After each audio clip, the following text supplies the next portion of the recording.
Hello दोस्तों, मेरे channel पर आपका स्वागत है। यदि आप मेरे चैनल पर नए हैं तो आप इसे सब्सक्राइब जरूर करें। अब तक आपने मेरी कहानी रात की दुल्हन का एपिसोड 20 तक सुना। अब मैं उसके आगे सुनाने जा रहा हूँ। चैप्टर 21। विवान ने पैसों पर एक नजर डाली और कहा, ये सब क्या है? समीक्षा ने जल्दी से कहा, रिश्वत। विवान ने अपनी आईब्रो ऊपर चढ़ाई और धीरे से कहा, व्हाट? समीक्षा ने गहरी सांस ली और अपनी बात को आगे बढ़ाते हुए कहा, देखो, अब जो भी मैं कहूंगी उसे ध्यान से सुनो। विवान देख रहा था, वो अपनी बात कहते हुए उसके कुछ ज्यादा ही पास आ गई है। वो खड़ा हुआ और उसने उसकी कलाई पकड़कर उसे दरवाजे से बाहर कर दिया। तुम अभी सिर्फ इस कमरे से बाहर हुई हो। अगर तुमने मुझे परेशान करना बंद नहीं किया तो तुम इस अंधेरी रात में हवेली के बाहर मिलोगी। समीक्षा ने देखा कि वो दरवाजा बंद करने वाला है तो वो जल्दी से चिल्लाई, मैं तुम्हारे डॉग्स बेच दिए। विवान, जिसने दरवाजा आधा ही बंद किया था, उसने दोबारा से उसकी बात सुनने के लिए दरवाजा खोला। क्या कहा तुमने? समीक्षा बोली, तुमने जो सुना वही। विवान की आंखों में खून उतर आया। उसने कहा, अगर ये बात सच है तो तुम्हें आज मुझसे कोई नहीं बचा पाएगा। ये कहकर विवान डॉग्स को देखने गया लेकिन वहां कोई नहीं था। टेरेस पर उनके लिए एक रूम भी बनाया हुआ था लेकिन वहां भी कोई नहीं था। वो फिर लिविंग रूम में आ गया और उसने सब नौकरों को अपने सामने खड़ा कर दिया। वो इस पागल लड़की की बात पर विश्वास नहीं कर सकता था, इसलिए जब उसने नौकरों से कंफर्म कर लिया और उसे यकीन हो गया कि उसी औरत ने सच में ये किया है। समीक्षा अपने रूम में ही थी। उसने अंदर से दरवाजा बंद कर लिया था और इधर उधर चक्कर लगा रही थी। अचानक से उसे दरवाजे पर जोर से आवाज सुनाई दी, दरवाजा खोलो। वो वही था। समीक्षा डर के कारण बेड पर बैठ गई और बोली, देखो, मुझे नींद आ रही है। मैं इस वक्त दरवाजा नहीं खोल सकती। इस बारे में हम सुबह बात करेंगे। समीक्षा को लगा कि शायद सुबह तक उसका दिमाग ठंडा हो जाएगा, इसलिए उसने इस बार दरवाजा न खोलना बेहतर समझा। बाहर से कोई आवाज नहीं आ रही थी, इसलिए समीक्षा ने सोचा कि वो चला गया है। उसने राहत की सांस ली और बेड पर धड़ाम से गिर गई। हे भगवान, मैं कहाँ फंस गई हूँ? अपने घर वालों की मदद करने के चक्कर में मैंने अपने आप को खतरे में डाल लिया है। लेकिन तभी कमरे का दरवाजा खुल गया। उसने जल्दी से दरवाजे की तरफ अपना चेहरा किया तो वहां विवान खड़ा हुआ था। उसके हाथ में दरवाजे की चाबी थी। विवान ने कहा, तुम्हें क्या लगा था तुम इस तरह से बच जाओगी? मैं तुम्हें अब यहाँ एक भी सेकंड बर्दाश्त नहीं कर सकता। अपना सामान लो और निकलो यहाँ से। तुम्हें अभी के अभी ड्राइवर तुम्हारे घर छोड़कर आएगा। समीक्षा बेड पर बैठ गई और बोली, देखो, मेरी पूरी बात सुनो। वैसे भी वो डॉग्स किसी काम के नहीं थे, तुम तो कभी उनसे मिलते भी नहीं थे और मुझे उनकी अच्छी खासी रकम मिली है। तुम्हें पता है, 1.5 लाख। 1.5 लाख रुपए मिले हैं मुझे। आधे पैसे मैं तुम्हें दे दूंगी। विवान ने अपने माथे को सहलाया और गुस्से को कंट्रोल करते हुए कहा, 1.5 लाख? उनमें से एक डॉग भी 1.5 लाख का नहीं आएगा। उनमें से हर एक डॉग की कीमत 1.5 लाख से ज्यादा थी। समीक्षा का मुंह खुला का खुला रह गया। वो बोली, क्या मतलब? मुझे भैया ने लूट लिया? ऐसा कैसे हो सकता है? मैं उन्हें अभी फोन करती हूँ। वो मुझे इतनी कम कीमत कैसे दे सकते हैं? मैं अभी उनसे पूरे पैसे वसूल करूंगी। विवान ने उसे लाल आंखों से देखा और उसके पास चलकर गया और उसका फोन छीन लिया। उसने उस नंबर को नोट कर लिया जिस पर वो भी कॉल करने वाली थी। उसे यकीन था कि ये उसी का नंबर था जिसने उसके डॉग्स को खरीदा था।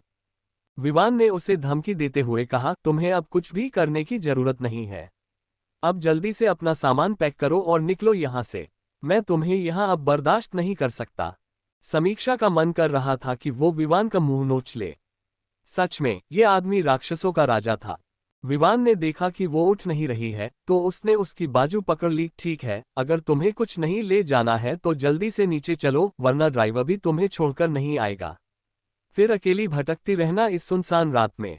समीक्षा बोली, अरे जालिम इंसान, टाइम तो देखो, आधी रात हो रही है। विवान ने कहा, मुझे इससे कोई फर्क नहीं पड़ता। तुम यहाँ से जाओगी और अभी के अभी जाओगी। समीक्षा के पास अब कोई चारा नहीं था। वो जानती थी कि वो बहुत गुस्से में है और वो उसे घर भेजकर ही रहेगा। और यहाँ तो उसे बचाने वाला भी कोई नहीं था। समीक्षा ने मन ही मन कहा, राक्षस कहीं का। मुझे तो ऐसा लगता है कि ये जरूर पिछले जन्म में कोई पिशाच रहा होगा। भूत कैसे मुझे इतनी रात में मेरे घर भेज सकता है? लेकिन अगर मैं यहाँ रुकी तो हो सकता है ये तुझे जान से ही मार दे। और हो सकता है तुम्हें धक्के मार के सबके सामने बाहर निकाले। इससे अच्छा तो है कि मैं खुद ही चली जाऊं। समीक्षा ने विवान की आंखों में देखा और उससे अपनी बाजू छुड़ाते हुए कहा, ठीक है, मैं चली तो जाऊंगी, लेकिन जब दादाजी और दादी जी घर आएंगे तो वो तुम्हें कभी माफ नहीं करेंगे। विवान बोला, वो मेरे दादाजी हैं तो तुम्हें इसकी चिंता करने की जरूरत नहीं है कि वो माफ करेंगे या नहीं। पर तुम यहाँ नहीं रहोगी। विवान ने उसका हाथ पकड़ने के लिए अपना हाथ आगे ही बढ़ाया था कि अचानक से उसके दूसरे हाथ में पकड़े हुए मोबाइल पर एक मैसेज आया। समीक्षा उसके पास ही खड़ी थी, इसलिए वो भी वो मैसेज देख सकती थी। उसमें लिखा हुआ था, देवांश ने बैंक में लोन के लिए अप्लाई किया है। विवान ने एक नज़र उसे मैसेज को देखा और उसके बाद फोन अपनी जेब में रख लिया। उसके बाद उसने समीक्षा की आंखों में देखते हुए कहा, चलो। समीक्षा बोली, नहीं, रुको, मुझे कुछ जरूरी सामान लेना है। तुम बाहर वेट करो, मैं आती हूँ। विवान बोला, मैं यहीं रहूंगा। जो सामान लेना है मेरे सामने लो। समीक्षा ने अपने दांत पीसे। उसका मन कर रहा था कि उसका जबड़ा तोड़ दे। वो बोली, मुझे कुछ अपना पर्सनल सामान लेना है। क्या तुम उसे देखना चाहोगे? विवान का चेहरा थोड़ा अजीब हो गया। उसने कहा, ठीक है, जल्दी से लो जो लेना है। मैं बाहर वेट कर रहा हूँ। उसके कमरे से बाहर जाने के बाद समीक्षा ने जल्दी से दरवाजा बंद किया और चैन की सांस ली। उसने जल्दी से अपना फोन ढूंढा और दादाजी का नंबर उसमें सर्च किया, जो उसे दादाजी ने कल दिया था। इधर जब विवान के दादा का फोन बजा, आंखें बंद करके ही उन्होंने टेबल से फोन उठाया और कान पर लगाते हुए कहा, इतनी रात को कौन परेशान कर रहा है? समीक्षा बोली, दादाजी, आपका पोता मुझे घर से बाहर निकाल रहा है इतनी रात में। उसने कहा कि मैंने उसके डॉग्स बेच दिए हैं, इसलिए अब मैं इस घर में नहीं रह सकती। दादाजी, मैं इतनी रात में कहाँ जाऊंगी? आप ही बताए। मैं एक लड़की हूँ। अगर वो इस तरह से मुझे घर से बाहर निकाल देगा तो मेरी क्या इज्जत रह जाएगी? दादाजी की आंखें एकदम से खुल गईं। उन्होंने गुस्से में कहा, ये लड़का कभी नहीं सुधरेगा। उन्होंने फिर आगे कहा, और तुम चिंता मत करो, मैं उसे अभी कॉल करता हूँ। क्या वो तुम्हारे पास है? अगर तुम्हारे पास है तो फिर तुम उसे फोन दो। समीक्षा बोली, नहीं दादाजी, वो मेरे पास नहीं है। उसने मुझे सामान पैक करने के लिए कहा है और अपने आप बाहर मेरा वेट कर रहा है ताकि मुझे घर से बाहर निकाल सके। दादाजी बोले, तुम चिंता मत करो, मैं इस लड़के को अच्छे से सबक सिखाऊंगा। उसकी हिम्मत भी कैसे हुई मेरी बहू को घर से बाहर निकालने का। हम एक दिन के लिए घर से क्या बाहर आए, इसने तो अपने रंग दिखाना शुरू कर दिया। उसके बाद अचानक से फिर बाहर विवान का फोन बजा। समीक्षा के चेहरे पर एक मुस्कुराहट आ गई। विवान ने जब देखा तो उसके दादाजी उससे फोन कर रहे थे। तो उसने एक सेकंड के लिए दरवाजे को घूर कर देखा। वो समझ गया कि क्या हुआ होगा। उसने मन ही मन कहा, ये सड़ा हुआ कचरा। उधर जैसे ही विवान ने फोन उठाया, दादाजी गुस्से से बोले, विवान, आज मुझे तुम्हें अपना पोता कहते हुए शर्मा रही है। क्या तुम्हें कभी किसी ने जल्लाद कहा है?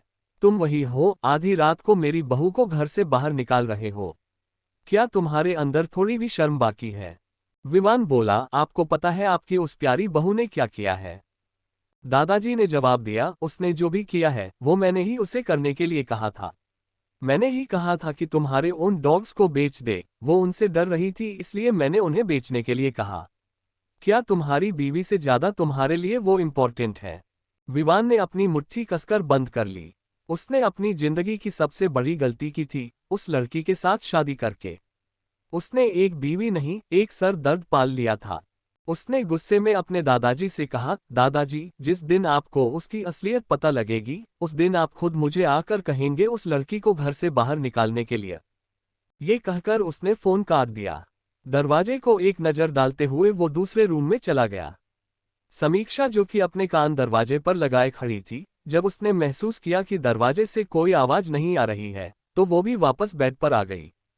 सुबह समीक्षा की नींद कुहू के फोन से खुली। पहले भी उन दोनों ने एक एक दिन करके ऐसा समीक्षा को फोन करने का टाइम लगा रखा था, क्योंकि वो दोनों जानते थे कि समीक्षा हमेशा देर से उठती है। तैयार होकर जब समीक्षा लिविंग रूम में आई तो उसने चारों तरफ नजर दौड़ाई। उसे लग रहा था कि शायद विवान वहीं होगा। तभी एक नौकरानी उसके पास आई, मैडम, नाश्ता तैयार है। समीक्षा ने धीरे से पूछा, क्या उसने कर लिया? नौकरानी बोली, क्या आप विवान सर की बात कर रही हैं? हाँ, उन्होंने तो कर लिया है और वो ऑफिस भी कब के चले गए हैं।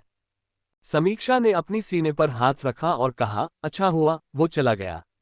अब मैं आराम से नाश्ता कर सकती हूँ। नाश्ता करने के बाद समीक्षा ने उस मैसेज के बारे में सोचा जो विवान के फोन में आया था। क्या उसका भाई हो सकता था जिसने लोन लिया था? और अगर वो उसका भाई है तो क्या विवान उसके ऊपर नजर रख रहा है? ये बहुत ही खतरनाक संकेत था। इसका मतलब वो पूरी तरह से तैयार है उसके भाई को बर्बाद करने के लिए। नाश्ता करने के बाद उसने जल्दी से अपनी माँ को कॉल किया। माँ, वहाँ सब कुछ ठीक है? जैसे ही उसकी माँ ने कॉल उठाया, समीक्षा ने पूछा, तुम क्या बोल रही हो? एक तो तुम मेरा फोन नहीं उठाती और जब आज तुमने फोन किया है तो अब कुछ ज्यादा ही फिक्र दिख रही हो। समीक्षा ने कहा, माँ, ये मजाक का समय नहीं है। मुझे ये बताइए कि भाई ने किसी बैंक में लोन के लिए अप्लाई किया है। हाँ, लेकिन तुम्हें कैसे पता?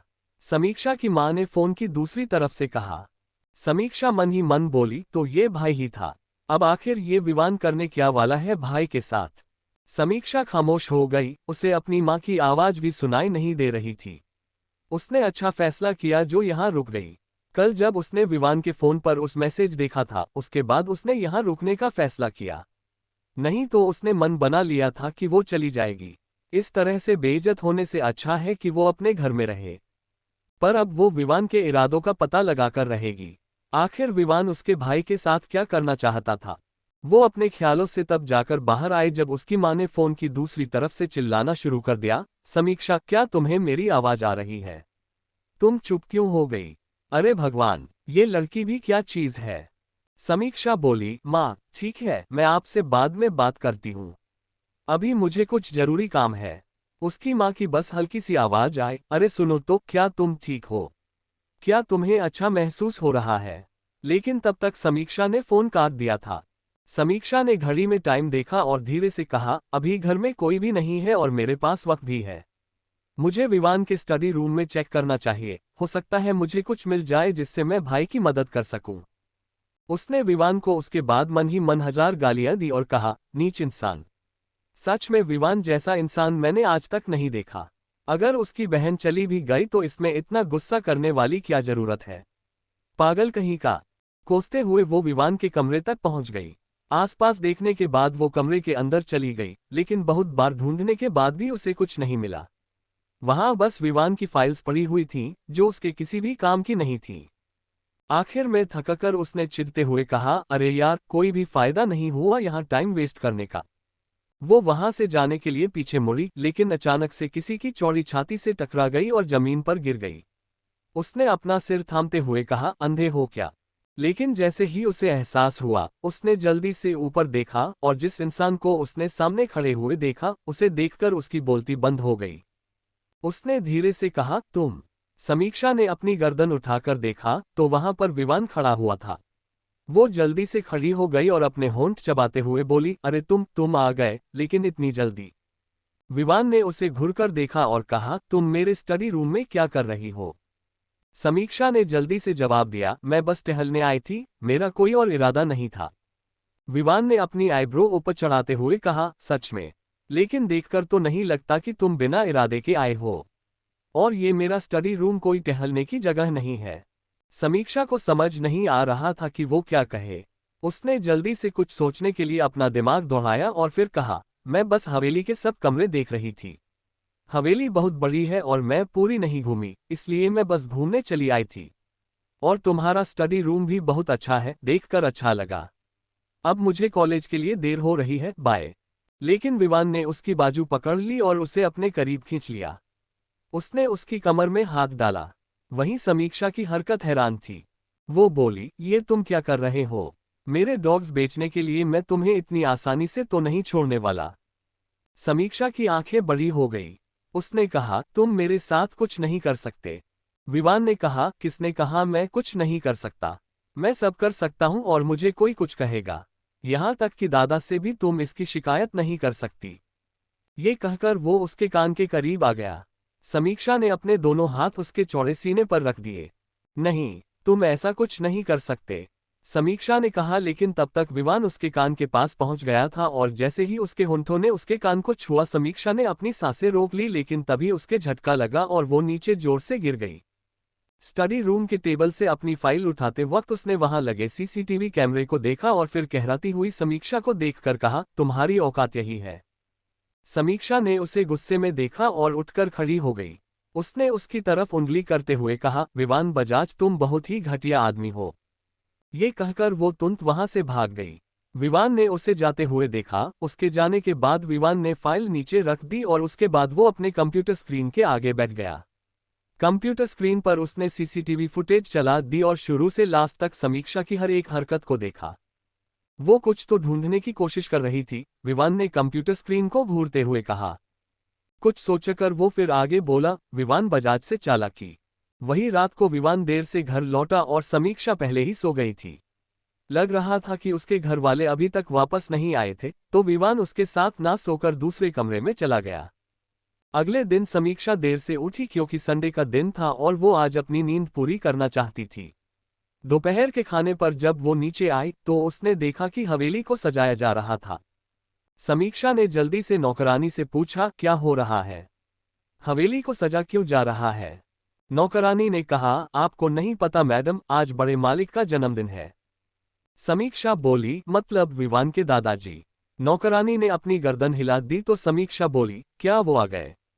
नौकरानी ने जवाब दिया, नहीं, वो शाम तक आएंगे। तब तक हमें तैयारी करने के लिए कहा गया है। क्या आज घर में पार्टी होने वाली है? समीक्षा ने कहा तो नौकरानी जल्दी से बोली, नहीं पार्टी नहीं होगी, लेकिन सब लोग साथ में रात में पूजा करते हैं और घर हमेशा ही सजाया जाता है जब भी बजाज परिवार में किसी का जन्मदिन होता है, यह उनके रिवाज है। ओह अच्छा, समीक्षा धीरे से बोली। नौकरानी के जाने के बाद समीक्षा ने अपनी गर्दन खुजलाते हुए कहा, दादाजी का जन्मदिन है, मुझे तो उसके बारे में पता ही नहीं था। और सबसे बड़ी बात, मुझे दादाजी को गिफ्ट में क्या देना चाहिए? वो मेरे साथ बहुत अच्छे हैं। अगर वो नहीं होते तो मैं यहाँ कभी नहीं रह पाती। समीक्षा ने फिर सोचते हुए मन ही मन कहा, मुझे दादाजी को क्या गिफ्ट देना चाहिए? तभी अचानक से उसे कुछ याद आया और उसने अपने मोबाइल पर किसी का नंबर ढूंढा। वही रात के वक्त समीक्षा बाहर से वापस आए।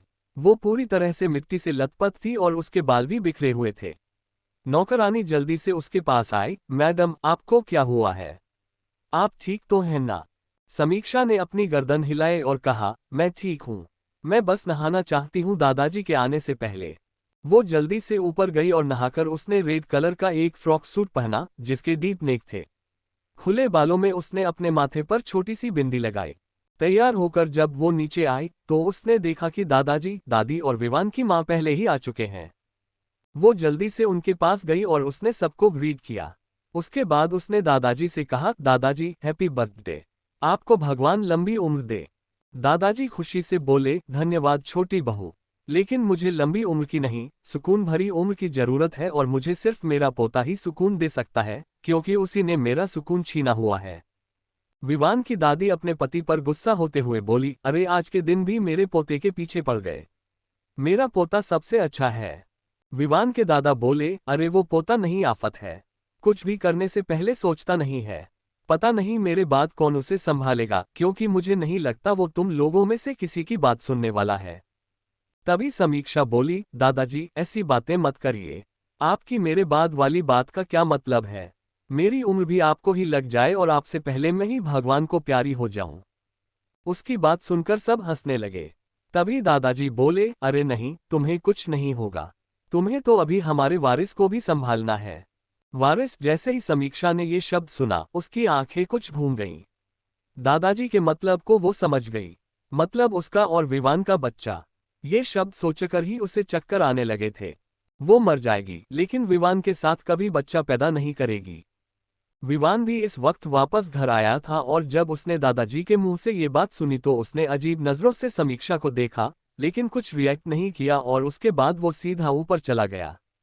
उसके दादाजी ने जब उसे इस तरह से जाते हुए देखा तो वो थोड़े गुस्से में बोले, ये देखो तुम्हारा पोता जिसकी तुम अभी तक तारीफ कर रही थी कि मैं उसे कुछ भी कहता हूँ, वो मुझे बिना बर्थडे विश किए चला गया। विवान की दादी फिर से उसकी साइड लेते हुए बोली, फिर से आप शुरू हो गए मेरे पोते को नीचा दिखाने के लिए। उसने आपको सुबह मैसेज तो किया था। दादाजी बोले, लेकिन वो अपने मुंह से भी तो कह सकता था। मैसेज में उसने सिर्फ लिखा था, हैप्पी बर्थडे दादाजी। न उसने कोई विश दी, न फिर मेरी तारीफ में कुछ कहा। बस हैप्पी बर्थडे लिखकर वो समझ रहा है कि उसने मुझे जन्मदिन मुबारक दे दिया। विवान की दादी बोली, सच में आपकी हरकतें दिन ब दिन बच्चों जैसी हो रही हैं। आपके हिसाब से तो वो आपको एक पूरा लव लेटर दे। दादाजी देखो, मैं आपसे कितना प्यार करता हूँ। विवान के दादा बोले, नहीं, लेकिन कम से कम अपने मुंह से एक बार कह तो सकता है। विवान की दादी बोली, आपको तो पता है कि वो कभी किसी से ज्यादा खुलकर बात नहीं करता। फिर से विवान के दादाजी बोले, किसी से क्या मतलब है, मैं उसका दादा हूं। विवान की दादी अब परेशान हो गई। वो जाकर लिविंग रूम के सोफे पर बैठ गई और बोली, मुझे कुछ नहीं कहना। अगर आपको इतनी ही प्रॉब्लम हो रही है तो अपने पोते से जाकर बात करें। विवान के दादा भी आए और अपनी पत्नी के साइड में बैठ गए। मुझे उससे कोई बात नहीं करनी है। उसने कल मेरी बहू को इस घर से निकलने की कोशिश की, वो भी बिना मेरी परमिशन के। मैं उसे इस बात के लिए कभी माफ नहीं करूंगा। समीक्षा ने देखा कि दादाजी का चेहरा गंभीर हो गया था और थोड़े गुस्से में भी लग रहे थे। वो नहीं चाहती थी कि वो अपने जन्मदिन के दिन इस तरह से विवान के ऊपर गुस्सा करे। वो जल्दी से दादाजी के पास गई और बोली, दादाजी शांत हो जाए। आज आपके जन्मदिन पर मैं नहीं चाहती कि आपके चेहरे पर कोई भी शिकन हो। अगर आप इस तरह से गुस्सा करेंगे तो आप जल्दी ही बूढ़े हो जाएंगे। विवान के दादा अपनी बहू की बात सुनकर हंस पड़े और उनके चेहरे पर मुस्कुराहट आ गई। वहीं विवान की मां किचन में खाने को देखने गईं। विवान की दादी ने समीक्षा से कहा, छोटी बहू, मंदिर में जाकर देखो कि वहां पर अच्छे से डेकोरेशन की गई है कि नहीं। हमें अभी वहां पर पूजा करनी है। समीक्षा ने अपनी गर्दन हिलाई और वो जल्दी से मंदिर में गई। उसने देखा, वहां की डेकोरेशन बहुत बहुत ज्यादा अच्छी थी। दुर्गा माता की मूर्ति को भी आज अच्छे से सजाया गया था। तभी वहां पर कुछ नौकरानियां बड़े बड़े थाल लेकर आईं, जिनमें अलग अलग तरह के व्यंजन भरे गए थे। समीक्षा ने देखा, उन्हें लाइन से वही लगा दिया गया था। तब तक विवान की मां भी वहां आ गईं। विवान की मां ने समीक्षा को देखकर कहा, तुम भी यहाँ हो। अच्छा हुआ, मुझे तुम्हें अपने रीति रिवाजों के बारे में बताना था। ये देखो, ये सब व्यंजन तब बनाए जाते हैं जब हमारे घर में किसी का जन्मदिन होता है और सबसे पहले भगवान को भोग लगाया जाता है। पूजा करने के बाद ही हम सब खाना खाते हैं। समीक्षा बोली, अच्छा, मैं समझ गई। विवान की मां बोली, आगे जाकर तुम्हें ये सब देखना है। जब आगे जाकर तुम्हारे विवान के बच्चे होंगे और उनके जन्मदिन होंगे तो तुम्हें इसी तरह से सब कुछ करना है। ये हमारे परिवार की रस्में हैं। फिर से बच्चे, समीक्षा ने मन ही मन कहा।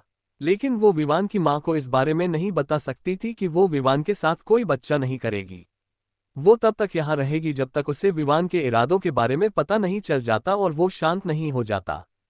उसके बाद वो यहाँ से चली जाएगी। उसने अपनी झूठी मुस्कान विवान की मां को दिखाए और कहा, मैं समझ गई। वो दोनों बातें कर ही रहे थे कि सब घर वाले तब तक वहां आ गए। विवान भी कपड़े बदलकर नीचे आ चुका था। पूजा करने के बाद सब घर वाले डाइनिंग टेबल पर खाने के लिए चले गए। विवान की मां ने विवान से पूछा, विवान बेटा, क्या रुद्र, पार्थ और अमन नहीं आ रहे हैं? विवान ने जवाब दिया, वो आते ही होंगे। तब तक दरवाजे की घंटी भी बजी। विवान की मां बोली, लगता है आ गए। नौकरानी ने दरवाजा खोला और वो तीनों अंदर आ गए। तीनों के हाथ में कुछ न कुछ गिफ्ट्स थे जो वो दादाजी के लिए लाए थे।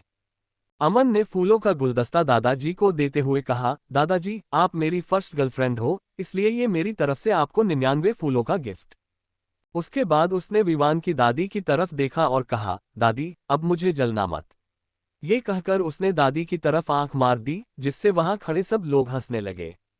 रुद्र ने अपना गिफ्ट दादाजी की तरफ बढ़ाया और कहा, दादाजी, ये नए तरह का कपड़ा है जो मैं आपके सूट के लिए लेकर आया हूँ। ये अभी अभी डिस्कवर हुआ है और इसे पहनकर ऐसा लगता है जैसे आप हेवन में हैं। ये बहुत ज्यादा कंफर्टेबल है। दादाजी मुस्कुराए और बोले, हाँ, तुम बड़े काम के लड़के हो। उसके बाद पार्थ ने अपना गिफ्ट दिया और वो सब डाइनिंग टेबल पर बैठ गए। तभी अमन ने विवान को कोहनी मारी और कहा, भाभी कहाँ है रे? विवान ने उसे घूर कर देखा तो अमन चुप हो गया। तब तक समीक्षा भी किचन से अपने हाथ में हलवे का बर्तन लेकर आ गई।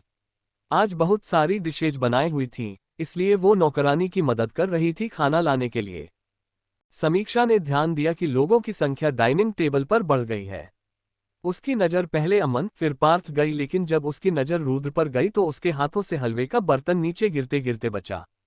उसने बड़े मुश्किल से अपने आप को संभाला, लेकिन डाइनिंग टेबल तक पहुंचने पर वो अपने आप को रोक नहीं पाए और चिल्ला पड़ी, रुद्र।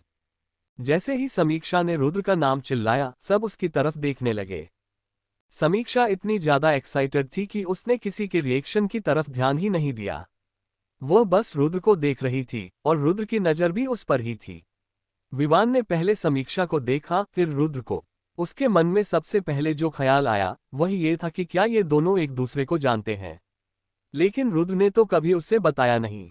विवान की मां ने समीक्षा का चेहरा देखा और फिर उससे पूछा, क्या हुआ समीक्षा बेटा, क्या तुम रुद्र को जानती हो? समीक्षा ने विवान की मां की तरफ देखा और खुश होते हुए कहा, इन्हें कौन नहीं जानता, ये तो मेरे लिए भगवान है। सभी हैरानी से उसे देखने लगे तो समीक्षा आगे बोली, मैंने रुद्र सर की सारी फिल्में देखी हैं और ये मेरे फेवरेट एक्टर हैं। सच में मुझे तो यकीन नहीं हो रहा कि मैं आपको देख रही हूँ। ओ माय गॉड, कहीं मैं सपना तो नहीं देख रही, कोई मुझे चुटकी काट लो। अब जाकर सबको समझ आया कि समीक्षा का रिएक्शन इस तरह से क्यों था। अमन ने कहा, भाभी तो आप रुद्र की फैन हैं? वरना मैं तो डर ही गया था, जब जिस तरह से आपने रुद्र का नाम चिल्लाया ऐसा लग रहा था जैसे वह रुद्र नहीं कोई टेररिस्ट हो। सब उसकी बात पर हंसने लगे क्योंकि सच में समीक्षा का रिएक्शन ऐसा था। अमन फिर से बोला, भाभी चिंता मत करो, आपको रुद्र का ऑटोग्राफ भी मिलेगा और उसकी आने वाली फिल्म की फ्री टिकट आपको मेरी तरफ से। समीक्षा अपने दोनों हाथ पकड़ते हुए बोली, सच में उसकी नज़र रुद्र से हटने का नाम नहीं ले रही थी। विवान की दादी बोली, मैंने भी रुद्र की एक फिल्म देखी थी, लेकिन मुझे तो वो रास नहीं आई। क्या क्या फिल्में बनाता है ये, जिसके ना सर ना पैर। फिल्में तो हमारे जमाने में होती थी और गाने भी हमारे जमाने के सबसे अच्छे होते थे। आजकल के गाने कम और शोर ज्यादा लगता है। दादाजी बोले, लेकिन रुद्र की एक्टिंग बहुत अच्छी है। बाकी जितने भी एक्टर इंडस्ट्री में हैं, उनमें से सबसे बेस्ट तुम हो। तुम्हारी वह फिल्म जो तुमने आर्मी के ऊपर बनाई थी, उसमें तुमने क्या एक्टिंग की थी, मजा आ गया। सच में मैंने वह फिल्म अपने दोस्तों के साथ देखी थी और मैंने सबको बताया था कि तुम मेरे पोते के दोस्त हो। रुद्र ने मुस्कुराते हुए कहा, थैंक यू दादाजी। वही समीक्षा ने जब रुद्र की आवाज सुनी तो वह मन ही मन बोली, रुद्र तो फिल्म की स्क्रीन से भी ज्यादा मीठा बोलता है। कितनी मीठी आवाज है मेरे आइडल की। विवान ने एक नज़र समीक्षा को देखा और फिर खाने की तरफ देखते हुए कहा, अगर रुद्र का नाम जपना हो गया तो क्या हम खाना खा सकते हैं? समीक्षा जल्दी से बोली, हाँ हाँ आप शुरू कीजिए वरना खाना ठंडा हो जाएगा। ये कहकर उसने वह जल्दी से हलवे का बाउल रुद्र के पास ले गई और उसकी प्लेट में डालते हुए बोली, आपको मीठा पसंद है ना? मैंने देखा था कि आपको मीठे में सूजी का हलवा पसंद है और आज देखो सूजी का हलवा ही बना है। विवान जो कि नाइफ से कुछ काट रहा था, समीक्षा की बात सुनकर उसने पहले समीक्षा को देखा और फिर रुद्र को। रुद्र समीक्षा को देखकर मुस्कुरा रहा था और जैसे ही वह कुछ कहने वाला था उसे किसी की कांटेदार नज़र अपने ऊपर महसूस हुई। उसने साइड से विवान को देखा और फिर उसके हाथ में पकड़े हुए चाकू को ऐसा लग रहा था कि वह जैसे आज ही रुद्र को मार देना चाहता हो। रुद्र ने अपनी नजरें उससे तुरंत हटा ली और मन ही मन कहा, यह विवान मुझे किस तरह से देख रहा है। वैसे तो हमेशा कहता है कि वो इस लड़की को अपनी पत्नी नहीं मानता, लेकिन अब बिहेव ऐसे कर रहा है जैसे जेलेस पति करता है। रुद्र को कुछ न बोलते हुए देखकर समीक्षा ने दोबारा से पूछा, क्या हुआ? क्या आपको अब हलवा पसंद नहीं? अगर ऐसा है तो मैं आपके लिए कुछ और डालती हूँ। रुद्र को अपनी जान प्यारी थी। उसने समीक्षा की तरफ देखा और कहा, मैं अभी हलवा ही खाऊंगा और जो मुझे लेना होगा मैं ले लूंगा। वैसे भी यहाँ बहुत सारे नौकर हैं, आप क्यों तकलीफ कर रही हैं? आप भी बैठिए। समीक्षा के चेहरे की मुस्कान बड़ी हो गई। उसने मन ही मन कहा, मेरी फिक्र कर रहा है, कितना स्वीट है। समीक्षा का बचकाना बिहेवियर देखकर सबके चेहरे पर हल्की सी मुस्कुराहट थी, विवान को छोड़कर। विवान की मां ने विवान का चेहरा नोटिस किया। विवान की मां की चेहरे की मुस्कुराहट गहरी हो गई और उन्होंने समीक्षा की तरफ देखकर कहा, समीक्षा आओ यहाँ विवान के पास बैठो और तुम भी खाना शुरू करो। विवान ने एकदम से अपनी नजरें समीक्षा से हटा ली और अपना खाना खाने लगा। समीक्षा ने कहा, ठीक है। विवान के एक तरफ की चेयर खाली थी और दूसरी तरफ अमन बैठा हुआ था। अमन के साथ ही रुद्र बैठा हुआ था। समीक्षा ने अमन की तरफ देखा। वह उसे वहां से उठाने की सोच रही थी, लेकिन अमन खाना खाना शुरू कर चुका था, इसलिए उससे वहां से उठने के लिए कहना अच्छा नहीं होगा। बेमन से वो विवान की दूसरी साइड बैठ गई। जब वह वहां बैठ गई तो विवान की मां ने कहा, समीक्षा विवान को सलाद की प्लेट दो। समीक्षा ने अपनी गर्दन हिलाई और विवान के आगे प्लेट रख दी। विवान ने सलाद की प्लेट को देखा और मन ही मन कहा, रुद्र को तो अपने हाथों से दे रही थी, और मुझे ऐसे दे रही है जैसे मेरे ऊपर एहसान कर रही हो। विवान ने सलाद की प्लेट एक तरफ कर दी और कहा, मुझे आज सलाद नहीं खाना। विवान की माँ बोली, तो हलवा खा लो, हलवा बहुत अच्छा बना है। विवान बोला, नहीं, मुझे जो खाना होगा मैं खुद ही ले लूंगा। ठीक है, विवान की माँ मुस्कुराते हुए बोली। दादा और दादी ने जल्दी खाना खत्म कर दिया और अपने कमरे में सोने चले गए। विवान की माँ भी खाना खत्म कर चुकी थी और वह नौकरों को कुछ इंस्ट्रक्शन देने के लिए किचन में चली गई थी। अब वहां पर सिर्फ विवान, समीक्षा, पार्थ, अमन और रुद्र बच्चे थे। समीक्षा ने रुद्र की प्लेट की तरफ देखा और कहा, अरे, आप तो कुछ खा ही नहीं रहे। क्या आपको खाना पसंद नहीं आया? अगर नहीं तो फिर मैं आपके लिए कुछ और बना देती हूँ। मुझे आपकी सारी फेवरेट डिश पता है। रुद्र को खांसी आ गई। उसने एक नज़र विवान को देखा, जिसका चेहरा एक्सप्रेशनलेस था, और फिर समीक्षा से कहा, नहीं, खाना बहुत अच्छा बना है और मुझे बहुत पसंद भी आया है। एक्चुअली आजकल मैं डाइटिंग पर हूँ, इसलिए ज्यादा कुछ खा नहीं रहा। समीक्षा बोली, ओह अच्छा, आपकी नई फिल्म के लिए शायद आप डाइट पर होंगे। रुद्र ने कहा, हाँ, उसकी शूटिंग जल्दी शुरू होने वाली है। समीक्षा ने जवाब दिया, मैं बहुत ज्यादा एक्साइटेड हूँ। मैंने आपकी आज तक एक भी फिल्म मिस नहीं की है। मैं कॉलेज से बंक मारती थी और फिर आपकी फिल्म देखने जाया करती थी अपने दोस्तों के साथ। रुद्र बोला, थैंक यू, पता नहीं था कि मेरे इतने क्रेजी फैंस भी हैं। समीक्षा हंसकर जवाब देने ही वाली थी कि विवान ने जोर से टेबल पर अपना स्पून रखा और कहा, एक काम करो, हम सब जाते हैं, तुम दोनों अकेले में बैठकर बातें कर लो। समीक्षा खुशी से बोली, सच में? विवान ने उसे देखा और उसके चेहरे पर गुस्सा देखकर समीक्षा चुप हो गई। उसने समझ लिया कि उसे खाने के बीच में नहीं बोलना चाहिए था। वह चुपचाप क्यूट सा फेस बनाकर अपनी प्लेट की तरफ देखने लगी। अब वह कैसे अपने आप को कंट्रोल कर सकती थी जब उसने अपने आइडल को अपने सामने देख लिया था। वह उसकी दीवानी थी, इतनी पागल कि उसके कमरे में हर जगह उसकी फोटोज लगी हुई थी। यहाँ तक कि उसकी बेडशीट से लेकर उसके पिलो तक में रुद्र का फोटो था।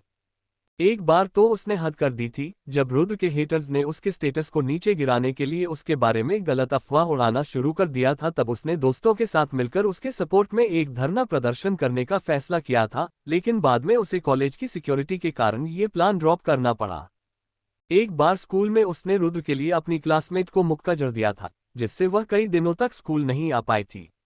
उसकी क्लासमेट ने रुद्र को नाजायज औलाद कहा था और उसकी मां को घर तोड़ने वाली, जिसकी वजह से समीक्षा को बहुत गुस्सा आ गया था। विवान ने ध्यान दिया कि वह खाना नहीं खा रही थी, बल्कि अपने स्पून को अपने प्लेट में इधर से उधर घुमा रही थी और कुछ सोच रही थी।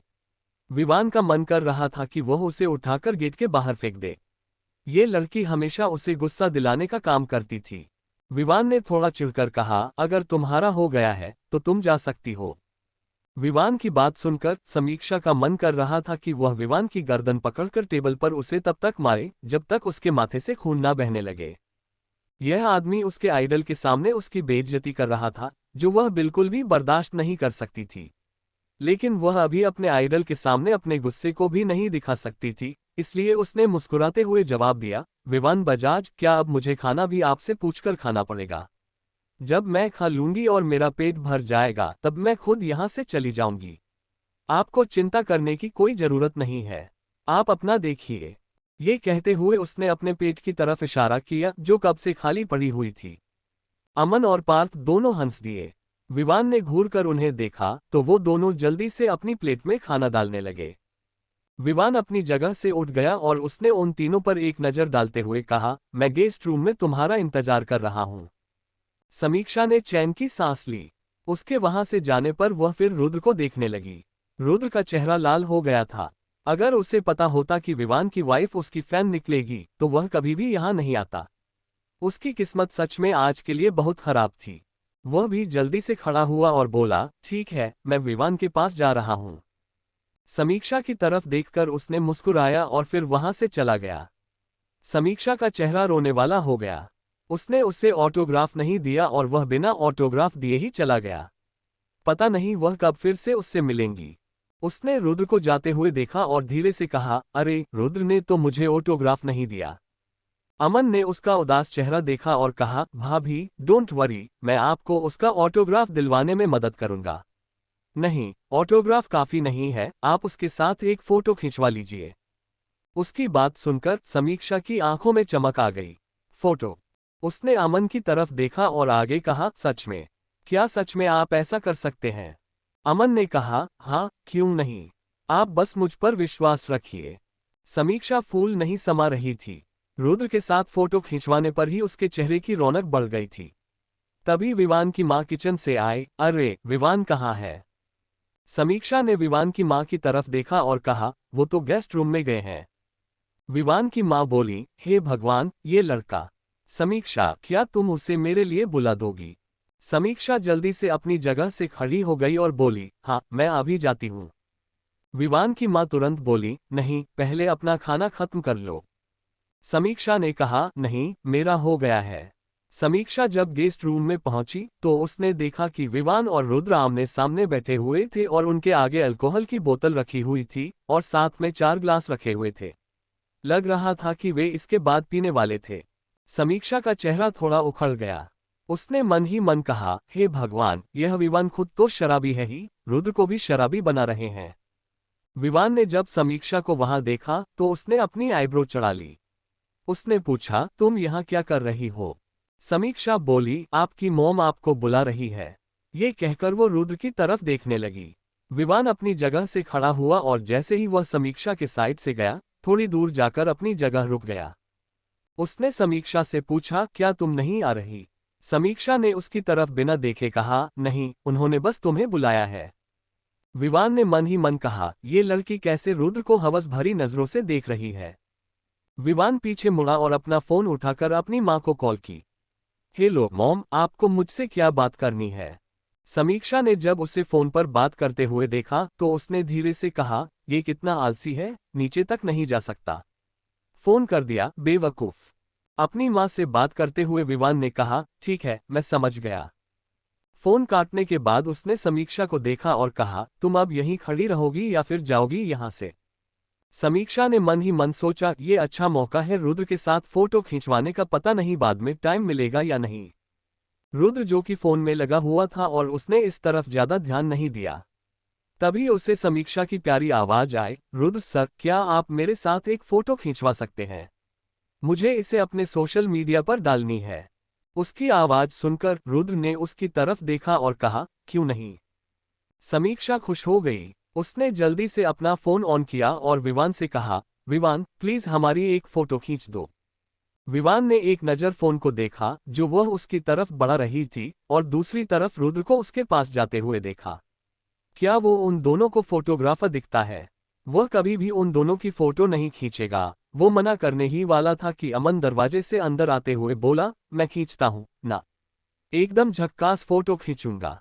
विवान जाकर सोफे पर बैठ गया और अमन ने उन दोनों की बहुत सारी फोटो खींची। समीक्षा ने अजीब अजीब पोज बनाकर बहुत सारी फोटो खिंचवाए। वह खुश लग रही थी। विवान ने अपने लिए गिलास में शैंपेन डाली और अपने होठों से लगाते हुए सबको देखने लगा।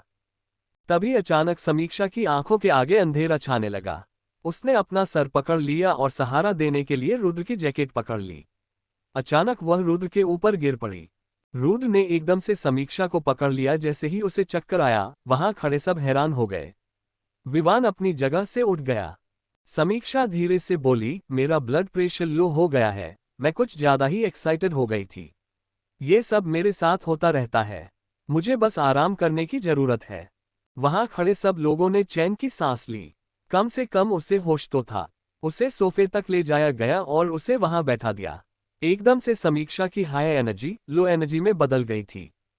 पार्थ ने कहा, मैं डॉक्टर को बुलाता हूं। समीक्षा जल्दी से बोली, नहीं, डॉक्टर को बुलाने की जरूरत नहीं है, मेरे साथ अक्सर ऐसा होता है, ये कोई ज्यादा बड़ी प्रॉब्लम नहीं है, थोड़ा आराम करूंगी तो ठीक हो जाऊंगी। पार्थ जल्दी से बाहर गया और उसने डॉक्टर को कॉल किया। डॉक्टर से उसने पूछा, जब बीपी लो होता है तो फिर क्या करना चाहिए? वैसे तो वो डॉक्टर को बुलाना चाहते थे, लेकिन समीक्षा ने मना कर दिया कि वो बिल्कुल ठीक है और उसे डॉक्टर की जरूरत नहीं है। विवान ने समीक्षा की तरफ देखा तो बुरी तरह से चिढ़ गया। उसने सोचा, जो कुछ समय पहले कंगारू की तरह उछल रही थी और अब आलसी पांडा जैसी लग रही थी। रुद्र वहीं बैठा हुआ था।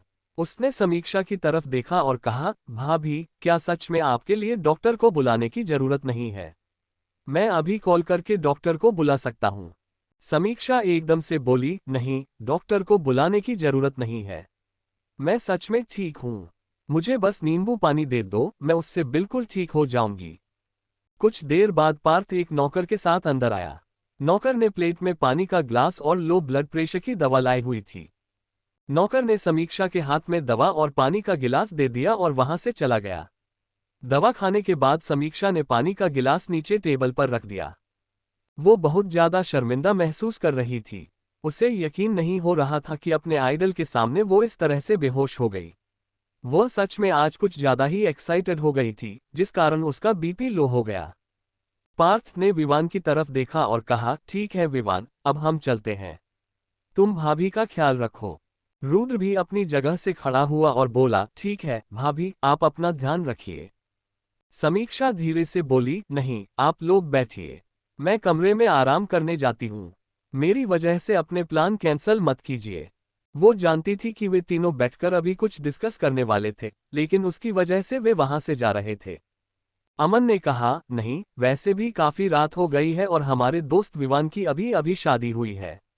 हमें उसे अकेला छोड़ना चाहिए, वरना नई नवेली भाभी बुरा मान जाएगी। ये कहकर उसने भी विवान की तरफ देखा और हंस पड़ा। विवान ने उसे घूर कर देखा तो अमन चुप हो गया। विवान उन तीनों को बाहर तक छोड़ने गया। तभी समीक्षा को प्यास लगी। उसने गिलास उठाया और एक ही बार में पूरा पानी का गिलास पी गई। लेकिन जब उसने गिलास पीकर खत्म किया तो उसे एहसास हुआ कि उसने कुछ कड़वा पी लिया था। उसने वापस से टेबल पर गिलास रखने के लिए अपने आप को आगे पुश किया। उसने देखा कि पानी का गिलास वैसे का वैसा ही रखा हुआ था। उसने फिर अपने हाथ में पकड़े हुए गिलास को देखा और फिर टेबल पर रखी बोतल को देखा। उसने अपना सर पीट लिया और धीरे से बोली, मैंने अल्कोहल पी ली है। विवान तब तक अंदर आया और जब उसने अल्कोहल का गिलास समीक्षा के हाथ में देखा तो उसकी आंखें छोटी हो गईं। वो बोला, तुमने शैंपेन पी ली है।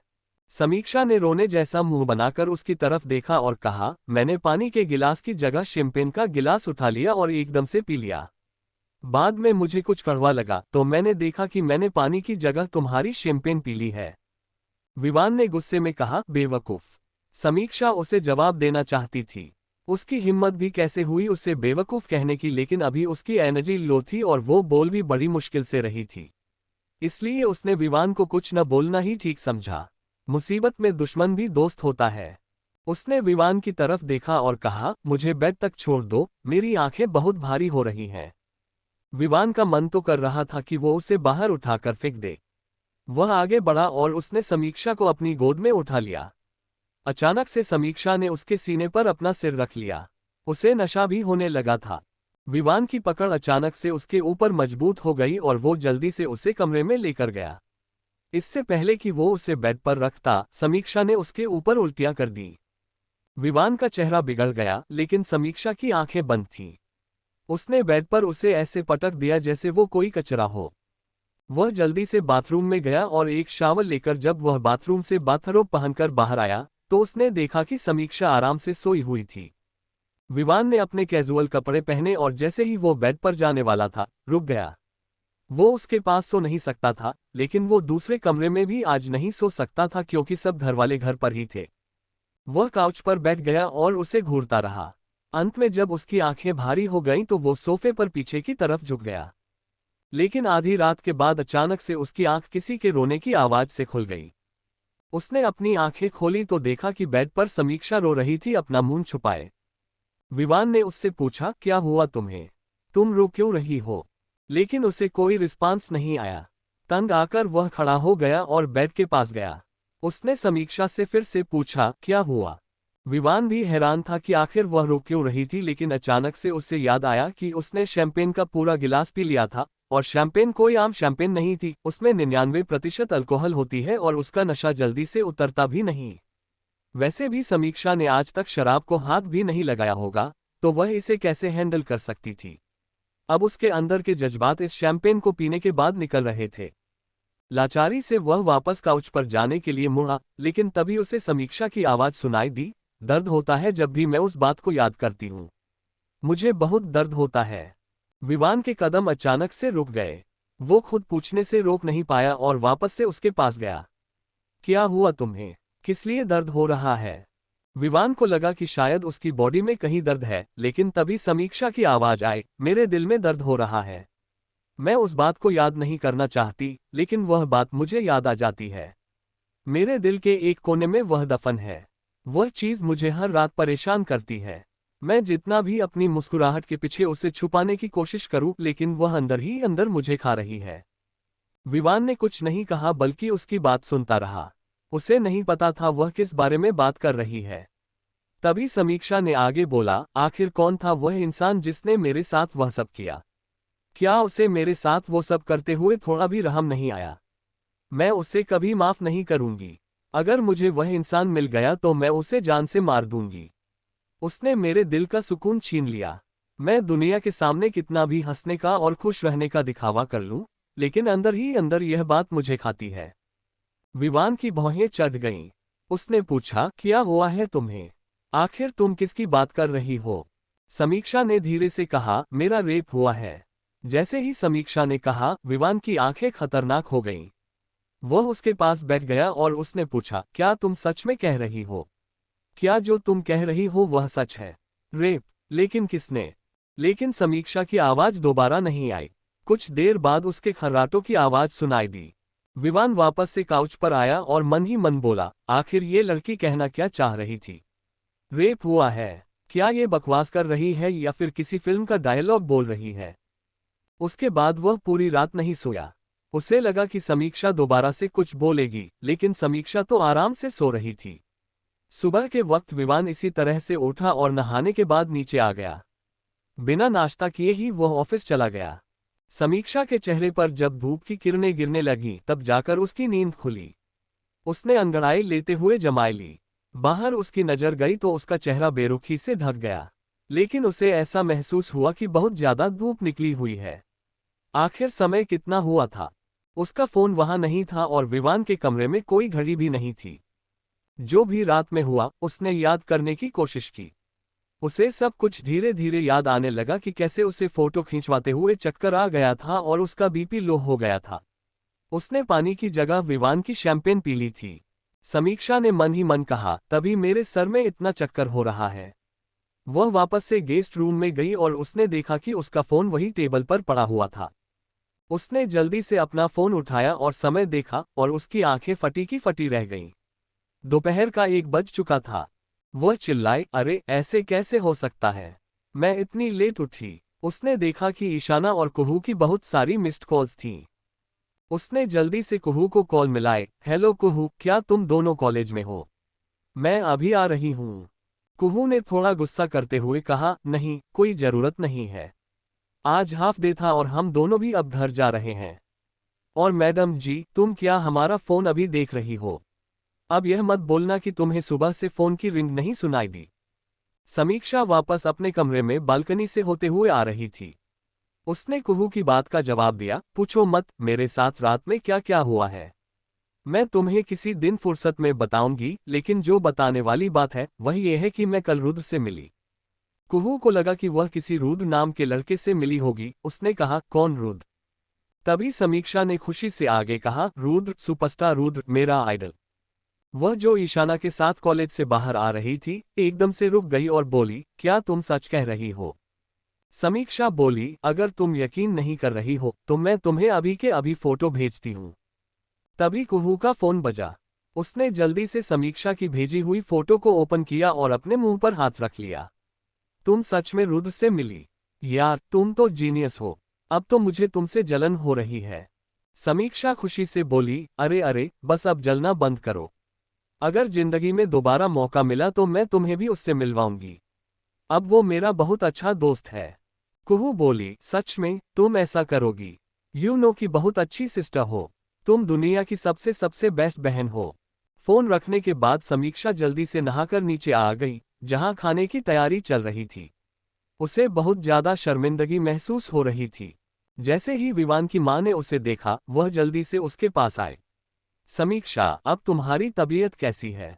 क्या तुम अच्छा फील कर रही हो? समीक्षा को हैरानी हुई, क्या विवान ने उन्हें सब बता दिया था? समीक्षा इससे पहले कि कुछ बोलती, विवान की मां ने आगे बोला, मुझे सुबह नौकरों से पता लगा कि तुम्हारा ब्लड प्रेशर रात को लो हो गया था। क्या तुम अच्छा महसूस कर रही हो या फिर हमें डॉक्टर को बुलाने की जरूरत है? समीक्षा ने जल्दी से कहा, नहीं, मैं बिल्कुल ठीक हूं। आप चिंता मत कीजिए, अब मुझे अच्छा महसूस हो रहा है। मैंने रात में ब्लड प्रेशर की दवाइयां खा ली थीं। विवान की मां बोली, चलो अच्छी बात है, तुमने कुछ नहीं खाया है, कुछ खा लो पहले। वह खाना खाने बैठ गई और उसने देखा कि विवान की मां टिफिन पैक कर रही थी। खाना खाते हुए समीक्षा ने पूछा, आप ये किसके लिए पैक कर रही हैं? विवान की मां बोली, यह विवान के लिए है। वह सुबह भी ब्रेकफास्ट करके नहीं गया। समझ में नहीं आता कि इस लड़के को हो क्या गया है। लेकिन मैंने फोन करके बोल दिया कि दिन का खाना घर से ही जाएगा। मैं किसी भी बाहर वाले पर विश्वास नहीं करती कि वह मेरे बेटे को अच्छा खाना बना कर देगा। समीक्षा मुस्कुरा दी। माँ हमेशा माँ होती है। तभी विवान की माँ ने समीक्षा की तरफ देखकर कहा, बेटा समीक्षा, क्या तुम यह विवान के ऑफिस में लेकर जा सकती हो? मैं चाहती हूँ कि तुम भी विवान के ऑफिस को देख लो। जितना जल्दी सीखोगी उतना जल्दी तुम्हारे लिए अच्छा होगा। समीक्षा का कोई मन नहीं था विवान के लिए एक अच्छी पत्नी बनकर लंच लेकर जाने का, लेकिन अगर उसने मना किया तो ये बहुत रूड लगेगा। वह तो कॉलेज भी नहीं जा रही थी, इसलिए उसके पास कोई बहाना नहीं था। बेमन से उसने कहा, ठीक है, मैं लेकर चली जाऊंगी, लेकिन मुझे नहीं पता कि उसका ऑफिस कहाँ है। विवान की मां बोली, उसकी चिंता मत करो, ड्राइवर तुम्हें लेकर जाएगा। वहीं दूसरी तरफ देवांश थका हार कर घर वापस आया और बेजान हालत में सोफे पर बैठ गया। आशिका ने जब देखा तो वो जल्दी से उसके लिए पानी लेकर आए। वह उसके पास बैठ गई और उसके कंधे पर हाथ रखते हुए बोली, देवांश क्या हुआ? क्या तुम्हें लोन मिल गया? देवांश ने उसकी तरफ देखा, वो बहुत चिंता में लग रही थी, लेकिन देवांश के मुंह से कुछ भी नहीं निकला। अचानक आशिका की नजर उसकी सफेद शर्ट पर गई, जिसमें खून के लाल धब्बे लगे हुए थे। जैसे कि आशिका ने देवांश की शर्ट पर खून देखा, वो डरकर बोली, देवांश ये सब क्या है? उसने जल्दी से देवांश को छूना शुरू कर दिया। वो देखना चाहती थी कि उसे कहाँ चोट लगी है, लेकिन तभी देवांश ने कहा, मुझे चोट नहीं लगी है। आशिका बोली, तो ये सब क्या है देवांश? मेरा मतलब है, ये खून के धब्बे। देवांश बोला, रास्ते में किसी का एक्सीडेंट हो गया था, मैंने उसे अस्पताल पहुंचाने में मदद की, ये उसी का खून है। आशिका बोली, ओह अच्छा, ठीक है, समझ गई। तुम पहले नहा लो, तब तक मैं तुम्हारे लिए खाना लगाती हूँ। आंटी तुम्हारे लिए खाना बनाकर गई हैं। उन्होंने कहा था कि जब तुम आ जाओ तो फिर मैं तुम्हें खाना खिला दूँ। देवांश अपनी जगह से उठते हुए बोला, कोई बात नहीं, मैं खुद ले लूंगा। आशिका ने उसका हाथ पकड़ लिया और कहा, देवांश तुम कब तक मेरे साथ ऐसा करोगे? तुम्हारी ये बेरुखी मुझसे देखी नहीं जाती। प्लीज ऐसा करना बंद करो। देवांश ने उससे अपना हाथ छुड़ाया और कहा, आशिका, मैं जानबूझकर ये सब नहीं कर रहा हूँ, और नहीं मुझे पता है कि मैं तुम्हारे साथ इस तरह से बिहेवियर कब तक करता रहूंगा। मुझे माफ कर दो, मैं अब तुम्हें उस नज़र से नहीं देख पाता हूँ। ये कहकर वो अपने कमरे में चला गया। आशिका की आंखों से आंसू लगातार गिरने लगे। उसने ऐसी भी क्या गलती कर दी थी जो उसे देवांश इतनी बड़ी सजा दे रहा है? वो रोज उससे बात करने के बहाने ढूंढती और जितना हो सके उसके आसपास रहती, लेकिन अब तक भी वो उसे माफ नहीं कर पाया था। देवांश अपने कमरे में गया। उसकी पेंट में रखा हुआ तभी रिंग करने लगा। उसने फोन निकालकर देखा तो जल्दी से फोन उठा लिया। हेलो सर, क्या हुआ? क्या मुझे लोन मिल जाएगा? सामने वाले इंसान ने कुछ कहा जिसे सुनकर देवांश का चेहरा फीका पड़ गया। उसने कहा, ठीक है, मैं समझ गया। उसने एक गहरी सांस ली और बेड पर बैठ गया। वो बहुत ज्यादा निराश लग रहा था। उसने फिर धीरे से कहा, ये सब कब खत्म होगा? मैं 5 बैंकों में लोन के लिए अप्लाई कर चुका हूँ, लेकिन सब ने मुझे लोन देने से मना कर दिया। वहीं दूसरी तरफ समीक्षा ड्राइवर के साथ विवान के ऑफिस के लिए निकल चुकी थी। वहां पहुंचकर उसने देखा कि वो मुंबई शहर की सबसे बड़ी बिल्डिंग थी, जिसके ऊपर लिखा हुआ था बजाज। कार से उतरकर समीक्षा ने अपनी गर्दन ऊपर करते हुए कहा, तो अच्छा, ये ड्रैगन का ऑफिस है। जैसे ही वो रिसेप्शन पर पहुंची, रिसेप्शनिस्ट ने उसे रोक लिया। मैडम, आप कहाँ जा रही हैं? समीक्षा ने रिसेप्शनिस्ट को देखा और फिर अपने हाथ में पड़ा हुआ लंच बॉक्स उसे दिखाते हुए बोली, ये देने जा रही हूँ विवान को। रिसेप्शनिस्ट ने उसे ऊपर से नीचे तक देखा और मन ही मन कहा, आखिर ये है कौन? आज तक तो इसे कभी नहीं देखा, और कपड़े भी कितने सस्ते पहने हुए हैं, और बोल रही है कि विवान सर से मिलने जा रही है, लेकिन ये लड़की सुंदर तो बहुत है। उद्धरण चिन्ह। वो उसके और विवान के रिश्ते का अंदाजे लगाने लगी। फिर उसने समीक्षा से कहा, देखिए मैडम, अगर आपके पास अपॉइंटमेंट है तभी आप सर से मिल सकती हैं। ऐसे सर से कोई नहीं मिल सकता। समीक्षा की आंखें छोटी हो गईं। ये कैसा रूल था? उस ड्रैगन से मिलने के लिए उसे अपॉइंटमेंट लेनी पड़ेगी। समीक्षा फिर बोली, देखिए मुझे उसे लंच देना है। मुझे उसकी माँ ने भेजा है। चाहे तो तुम फोन करके पूछ सकती हो। समीक्षा को इतना कॉन्फिडेंट देखकर रिसेप्शनिस्ट ने जल्दी से कहा, ठीक है, मैं एक बार ऑफिस में फोन करके पूछता हूं। उसने विवान के असिस्टेंट को कॉल किया और इस बारे में पूछा। विवान के असिस्टेंट ने जब उसकी बात सुनी तो उसने जल्दी से विवान की तरफ देखा और कहा, सर, आपके लिए कोई खाना लेकर आया है। विवान को पहले ही इस बारे में फोन आ चुका था। उसकी मां ने उसे फोन करके बता दिया था कि समीक्षा ऑफिस में उसके लिए खाना लेकर आने वाली है। उसके मना करने के बावजूद भी वो यहां आ गई थी, जिससे विवान का चेहरा ज्यादा बिगड़ गया। उसने लैपटॉप की स्क्रीन को घूरते हुए कहा, रिसेप्शनिस्ट को कहो कि उसे वहां से भगा दे और रिसेप्शनिस्ट से ये भी कहो अपना काम ठीक से करें। क्या वो किसी को भी ऐसे ही अंदर आने देते हैं?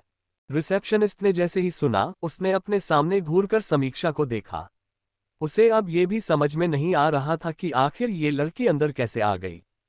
उसने मन ही मन कहा, लगता है ये भी विवान सर की कोई दीवानी है जो उनके लिए इस तरह से खाना लेकर आई है। लेकिन इसे अंदर किसने दिया है? लगता है ऑफिस की सिक्योरिटी टाइट करनी पड़ेगी।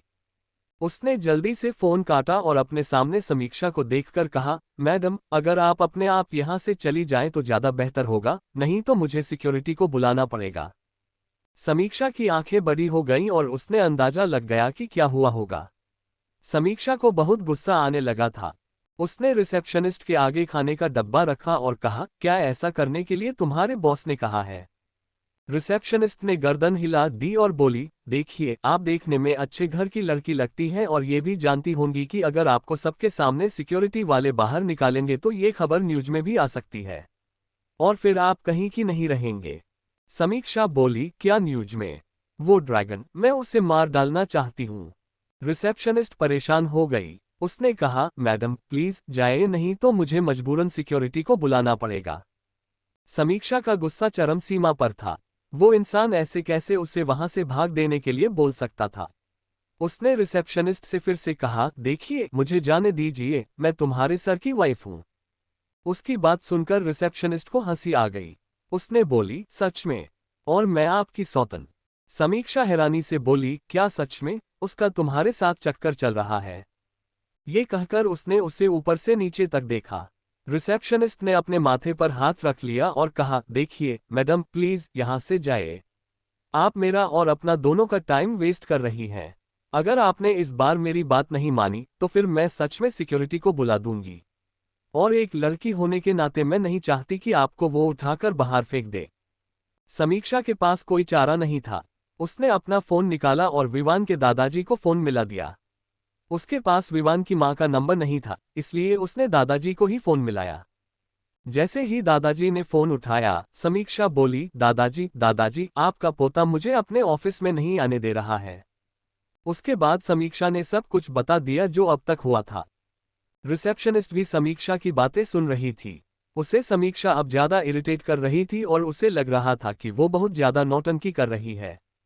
उसने फोन बाहर सिक्योरिटी को करने के लिए उठाया ही था कि समीक्षा ने उसकी तरफ फोन बढ़ाते हुए कहा, मिस्टर बजाज, विवान के दादाजी तुमसे बात करना चाहते हैं।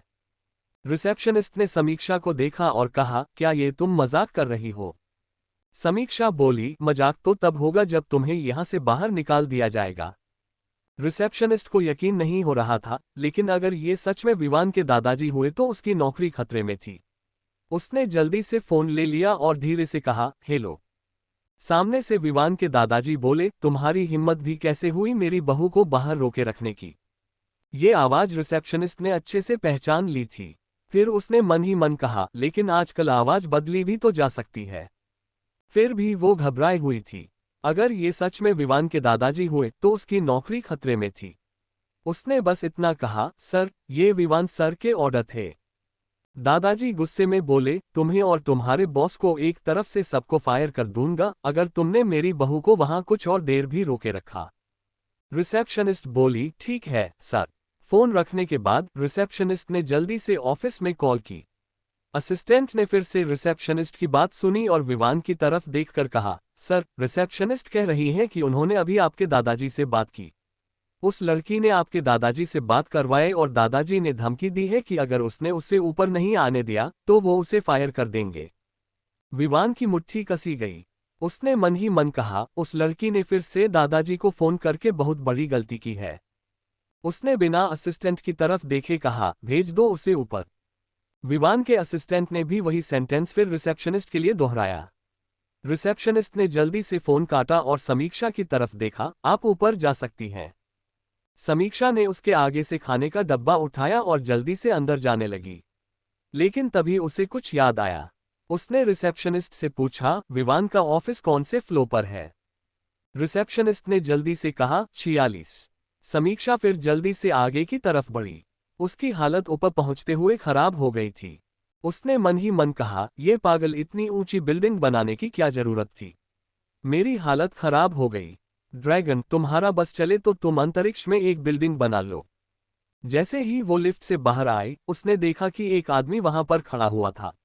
उसने समीक्षा को देखकर अपनी नजरें नीचे झुकाई और कहा, मैडम, मैं विवान सर का असिस्टेंट हूं। उन्होंने आपको लाने के लिए मुझे कहा है। समीक्षा के चेहरे पर मुस्कुराहट आ गई। उसने कहा, अच्छा, लगता है शायद उसे अब अक्ल आए। असिस्टेंट ने कहा, वो आपका 47 फ्लोर पर इंतजार कर रहे हैं। समीक्षा बोली, क्या? लेकिन मुझे तो बताया गया था कि वो यहाँ है। असिस्टेंट बोला, लेकिन वो लंच 47 फ्लोर पर करते हैं। ठीक है, समीक्षा ने धीरे से जवाब दिया। वैसे तो उसे विवान को लंच देने का कोई मन नहीं था। वो सच में इस आदमी की शक्ल भी नहीं देखना चाहती थी।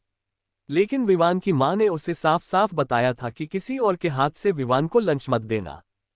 जैसे ही समीक्षा 47 फ्लोर पर पहुंची, उसकी आंखें फटी की फटी रह गईं। वो स्वर्ग जैसा लग रहा था। वो किसी स्वीट से कम नहीं था और इतना लग्जरी था कि समीक्षा को एहसास हुआ कि वो पूरी जिंदगी भी काम करती रहेगी, तब भी ऐसा कुछ अपने लिए नहीं बना सकती थी। असिस्टेंट ने उसे अंदर छोड़ दिया और कहा, विवान सर आपका अंदर इंतजार कर रहे हैं। इसके बाद वो वहां से चला गया। समीक्षा ने आसपास देखा, लेकिन उसे विवान कहीं नहीं दिखाई दिया। उसने आवाज लगाना शुरू किया, ड्रैगन, मेरा मतलब है विवान, विवान। लेकिन कोई आवाज नहीं आई। हे भगवान, ये कहाँ चला गया? आखिर में वो एक कमरे में गई जो एक मास्टर बेडरूम था। उसने आसपास नजर घुमाई, तभी उसे बाथरूम के अंदर से आवाज आई। उसने मन ही मन कहा, तो ये अंदर है।